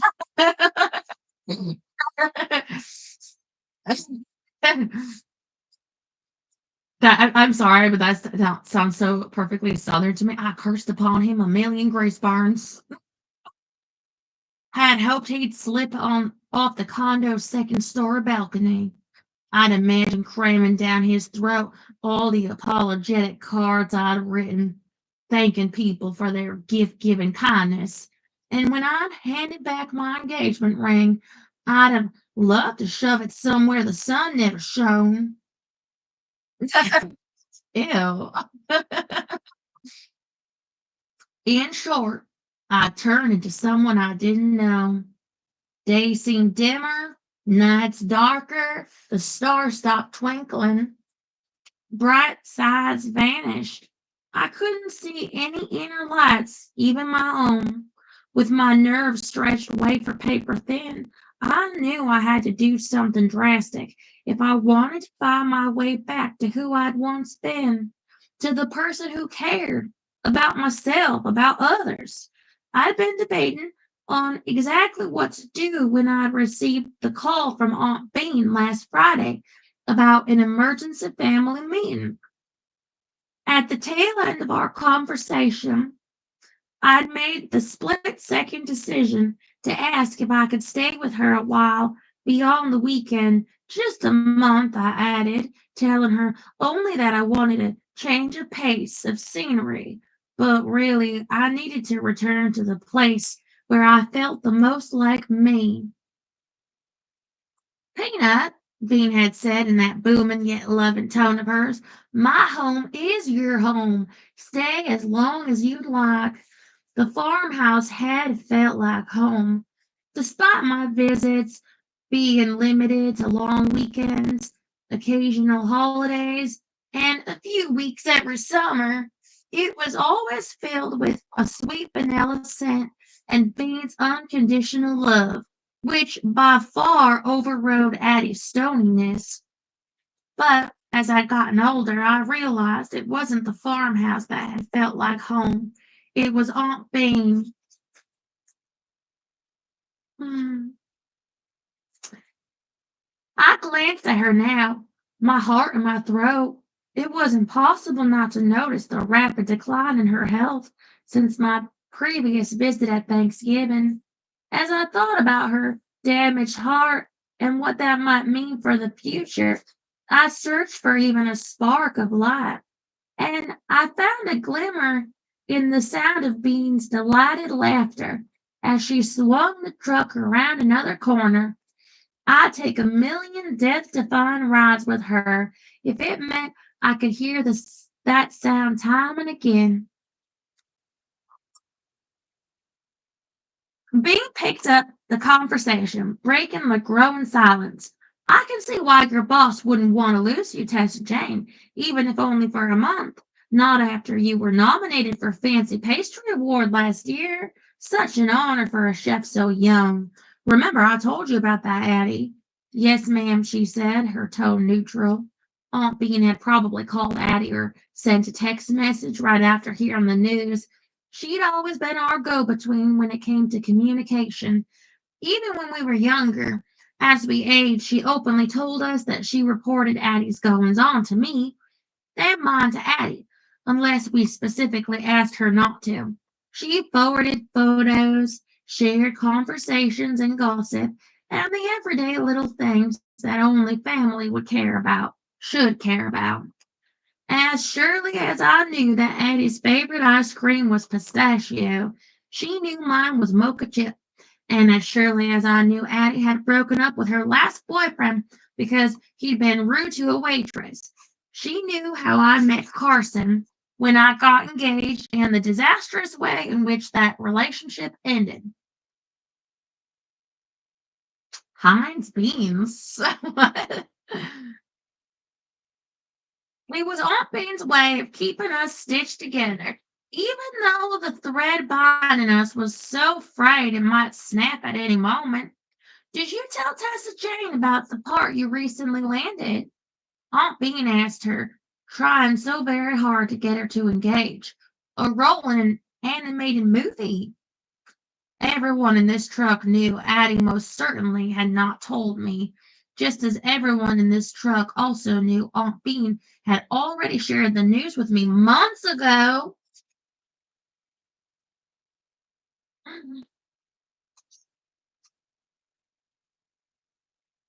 Oh, sports songs.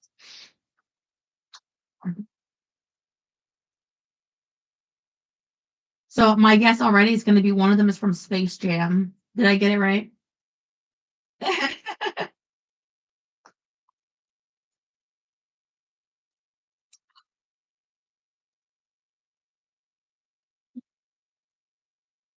But because Bane was making such an effort, plain a painful effort at that, I spoke up. Wow, congratulations! I tried to sound like I hadn't already known, but somehow the words came out awkward and stilted. Addie glanced at me, eyebrows raised. I pasted on a smile. If I didn't know better, I would have sworn that was humor that flickered in her eyes before she said thanks. Addie's talent for impressions and voices had started young. All her dolls had their own voices, some of which had been borrowed from classic TV characters like Bugs Bunny or Smurfette. She could mimic sounds and often used them to make people, especially Bane, laugh, and she also had unique voices for each of the household pets. Annie had been 10 when Daddy died, and afterward, when she started to close herself off even more, Aunt Bane all but marched her over to the local theater group and signed her up. It's where Addie met Reed. It's where she allowed herself to be free from the grief, if only for the little while she pretended to be someone else. But even on stage, she'd never been truly comfortable in the spotlight, which is why voice work was such a good choice for her. A chance to act without people watching her every move. Through the years, she'd voiced commercials, documentaries, audiobooks. She had bit roles in many animated TV shows, video games, and a few movies as well. Currently, she had the lead role in an animated TV show about a precocious southern bunny that had been so successful that a theme park attraction and a Broadway show were in the works. And of course, I only knew all this because Aunt Bean had told me. It was such an odd feeling to know someone without truly knowing them at all. A mile down the road, Aunt Bean slowed at a stop sign and resolutely steered the dormant conversation in another direction. Surely y'all remember Tyler Underwood? It's his company that's handling the construction at the bakery. Addie nodded and I shifted on the seat, saying, Bug's got his own company. Aunt Bean smiled. After working for years in construction down in Wetumpka last summer, Ty started up his own company and I hired him straight off. And he hasn't gone by Bug since about the time you were in grade school with him, having outgrown his childhood fascination with insects, thank goodness. Tyler Underwood. The last time I'd seen him was nearly a year ago while I'd been in Starlight visiting Aunt Bean. When he caught sight of me window shopping on Market Street, he'd abruptly turned and strode off in the opposite direction.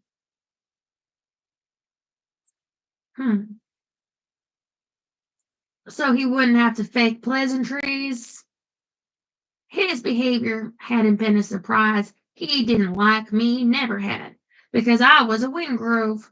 There was bad blood between our families. More specifically, my grandfather had done the Underwoods horribly wrong, which also wasn't a surprise.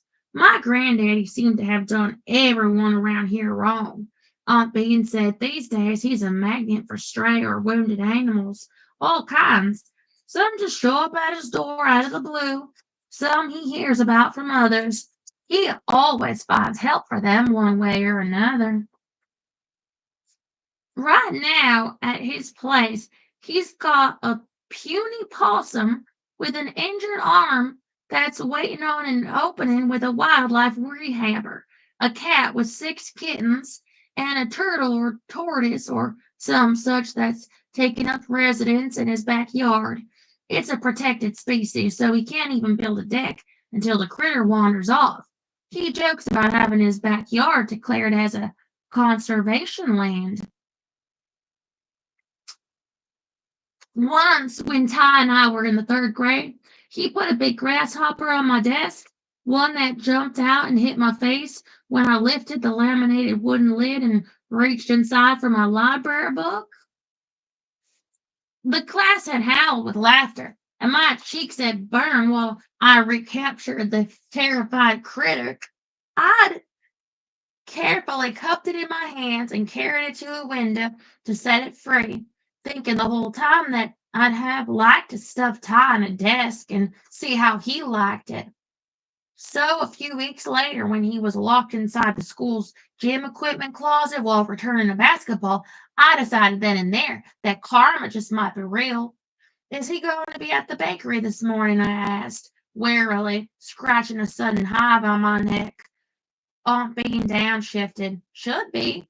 How wonderful. His animosity first thing in the morning was going to be a great way to start the day. Couldn't wait. As I felt myself tense with irritation, hopelessness nearly overcame me. Suddenly it felt like the darkness in my life had made itself comfortable and was here to stay. The old me would never be so blithe, so sarcastic. The old me, the one who trusted blindly, who always believed there was good in people, would have tried yet again to convince Ty that I wasn't the enemy. But right now I simply didn't have the energy or the will or the light to deal with his bitterness. Fair warning, best you all keep your guard up around him, Aunt Bean said. He's always trying to pawn off his rescues on the tender-hearted. I turned her away. Is that where Lucy and Ethel came from? Aunt Bean laughed. Sure is. My heart at the moment is at its most tender. I'm an easy mark. At the mention of her heart, sadness panged deep in my bones. I saw a glimmer of hope, and when it didn't find one, I pulled a hand out from under my thigh and reached for my star pendant, a matching one to Addie's, only to quickly remember I wasn't wearing it. Who are Lucy and Ethel? Addie asked. They're Pekin ducks, Bean said, sassy as can be. Addie hadn't yet noticed the new addition to Aunt Bean's household because after the family meeting on Friday, she had driven back to Birmingham to tighten up the loose ends of her life in preparation for moving down here for a while. She returned late last night, which was when Aunt Bean told us that at first light we'd be going to see the renovations underway at the Starling Cake Company. You got a couple ducks walking around. That's a great way to wake up. Quack, quack, quack, quack. Great.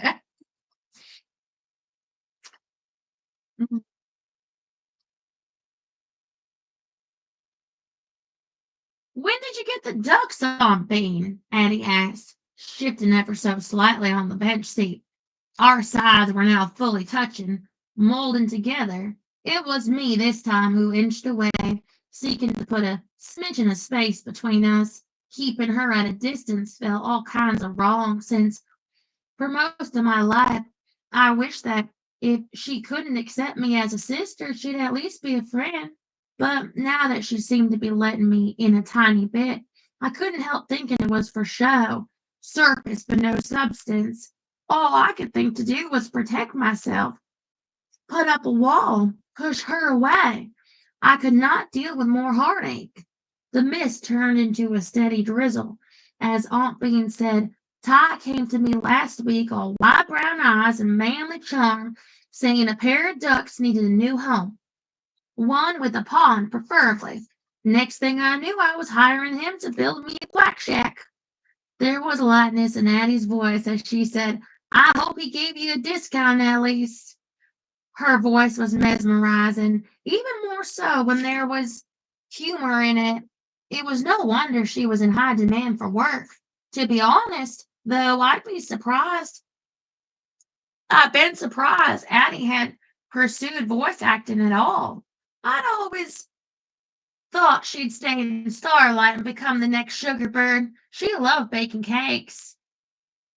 Unlike me, cakes gave me nothing but anxiety because no matter how hard I tried, they never tasted as good as Aunt Bean's. Despite all my training and my lineage, my cakes were simply ordinary instead of magical. The only thing I truly loved to bake was cookies, decorated cookies, something I, as a high-end pastry chef, would never dare admit among my peers. I also never confessed that I didn't love being a pastry chef. Another job, however, had never been an option. My career had been mapped out for me at a young age. My grandfather, intent on me becoming the best baker around, the best Fulbright. And once he decided on something, it was best not to argue. Being slowed as she turned onto Market Street, Ty isn't charging a thing except for an extra materials that he doesn't already have on hand. Oh, thank you, Jerry. Oh, you had to stop driving in the snow.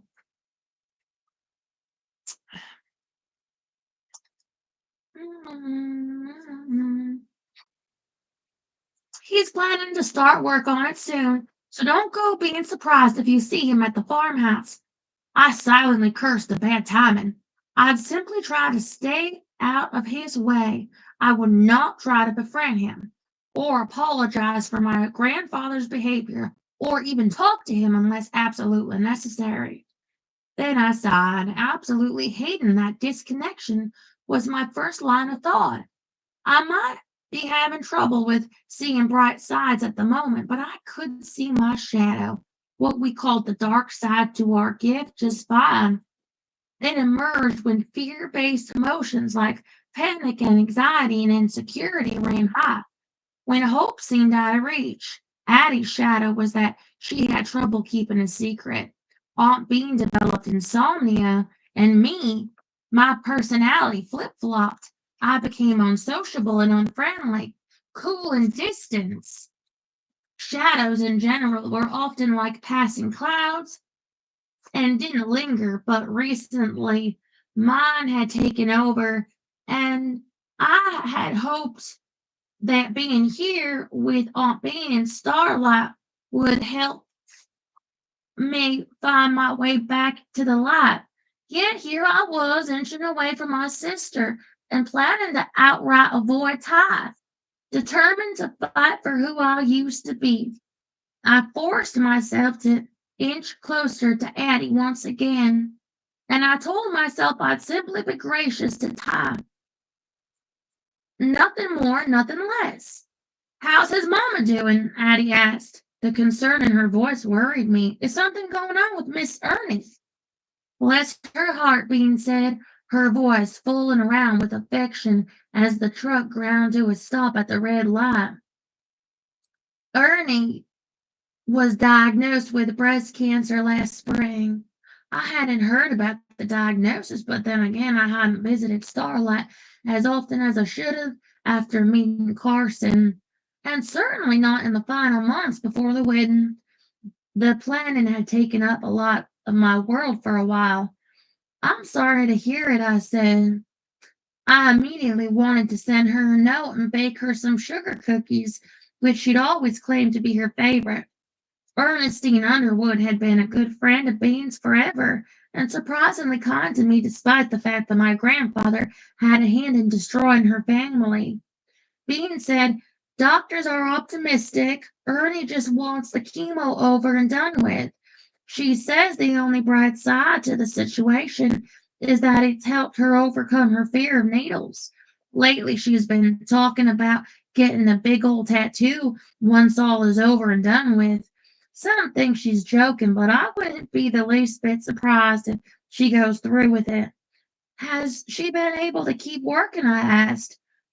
Ernie was one of the finest glass blowers in Alabama, maybe in the whole country. The truck lurched forward when the light turned green. She slowed a bit, but still gets into her studio 1 or 2 days a week. And because she's not her usual sprightly self, a couple days a week, Luna Gray helps her around the house.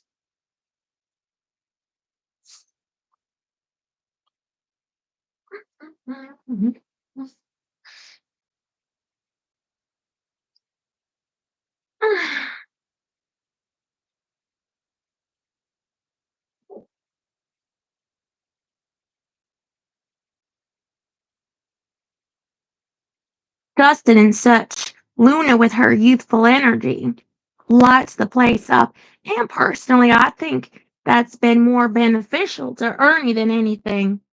I smiled, easily picturing the effervescent 11-year-old with her dark hair and expressive blue eyes, who had also been a guest of Aunt Bean's at this past year's Thanksgiving dinner. But at the mention of the girl's name, Addie stiffened up again, pulling her arms in close to her sides. It didn't take but a second for me to realize why. Luna's mama had been Addie's high school best friend, Ree, who sadly passed away only days after Luna's birth from a delivery complication. It was obvious Addie still felt the loss sharply. If there had been another snap in her jacket, I was certain she would have fastened it in order to tuck herself further into her protective shell.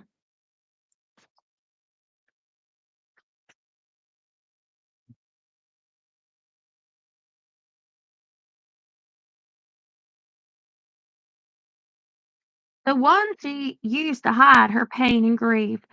I wanted to reach out, offer a consoling hand, because I knew how hard it was to keep my own pain hidden. But ultimately, I kept my hands to myself and looked out the side window. The town's main street was lined on both sides by two-story brick buildings of varying heights and roof lines. Awnings, shaded windows, lamp posts dotted the sidewalk. Twinkle lights, which stayed lit all day long, sparkled in the trees, lending brightness to the dreary morning. We drove by the swanky Celestial Hotel, the bank, the pizza place, the gift shop, the hair and nail salon. As we passed Gossamer, the fancy dress shop where I'd bought my wedding dress, the wipers creaked. and my broken heart nearly spilled out of my chest. I hated how the pain snuck up on me sometimes, delivering a sucker punch. The renovations at the bakery sure are a sight to behold, Aunt Bean said, her voice full of excitement as we passed the Stars Above bookstore, which anchored the east side of the business district. Be sure you to take a good long look around the place, 'cause it's the last time y'all will see it before the grand reopening. I want the finished result to be a surprise. As we rolled past the quaint pocket park, I looked over my shoulder to see the mural painted on the side of the bookshop. It depicted the night sky done in inky blues and blacks and purples, dotted with twinkling stars. Below the sky was a crater with an ethereal pathway that glimmered in blue, yellow, green, and silvery tones. The starlight aurora that had captured perfectly.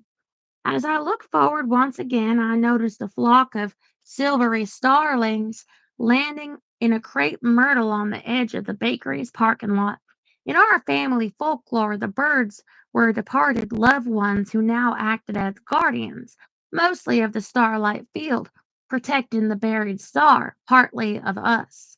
They had started as a flock of one shortly after one of my long ago grannies, Clara, whose name meant light, bright and clear, vanished the day the star had crashed into the field she'd been tending, and with each passing of a maternal ancestor, the group grew.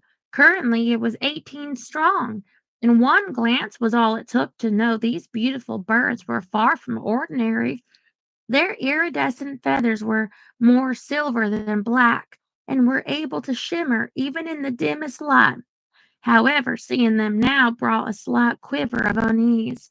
They only appeared this close when something unsettling was about to happen, something that might require the reassurance of their presence or their guidance or their intervention. Like the time they saved my mother's life before I was born. The last time I'd seen them this close was shortly after my grandmother's will had been read. They'd perched outside the lawyer's office window as Mr. Stubblefield informed us that it was true. Gigi had left nothing of the Cobb fortune to Mama or me and everything to Granddaddy, and that there wasn't anything Mama could do about it. As we let the news settle, it was hard to ignore the talk going around that Granddaddy had strong armed Gigi while she'd been unwell to change the terms, or had even forged her name. I wasn't sure what the truth was. All I knew was that it had been her money to do what she saw fit, and that I missed her dearly. As Aunt Bean careened us into the Starling Cake Company's parking lot, kicking up crushed stone, I tore my gaze from the birds. Behind two large blue tarps attached to scaffolding, the bakery was all but hidden except for the pitched roof line. Two men stood on a platform at the top of the scaffolding. One of them was Ty. At the sight of him, I could feel more itchy blotches rise on my skin. Hives had plagued me most of my life, popping up when I was emotional or anxious or nervous or stressed. As my guilty conscience raised wail after wail, I fidgeted to keep from scratching the wheels and glanced again at the mural, then at the starlings. Fulbrights were supposed to use our gift of seeing bright sides to bring light and happiness to others. But because I couldn't see past the darkness of my shadow right now, it made me feel like I failed my family, failed the stars. I had to do everything I could to find my way back to the light, even if it was only baby steps I was taking, which meant that it might be finally time to confess and apologize to Ty for locking him in that closet all those years ago. All right, so that ends chapter 2. I wanted to make sure break my mic. Ow, gosh, this knee, man. Ugh, wanted to try to finish this. Complete chapters. Pull you up. So we got one of Addie and one of Tessa Jane. What did you think of that? I'm a little bit wondering what Addie's friend the dark secret that made her leave town was, but I also saw that like there were warnings of domestic abuse, so I'm guessing it has to do with her friend being domestically abused. I mean, I don't know because I don't know, maybe not, but we'll see. So something light, a book, I mean, I guess not if it's domestic abuse, but just charming little southern town. Thank you, Daryl. Well, I'm glad you pulled over. I don't want to drive in dangerous conditions. So give me a call tomorrow. Call and show. I have to pee. I'm gonna be checking all night if Severance is up. Um, I did get some grocery shopping done today. Uh, I spent uh like $300. Food is expensive. I also got the dogs a couple cakes. They're only $1.80 and they like vanilla cakes.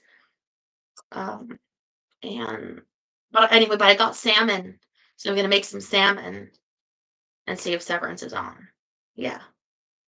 All right. I'll see you tomorrow. Love you. Mm.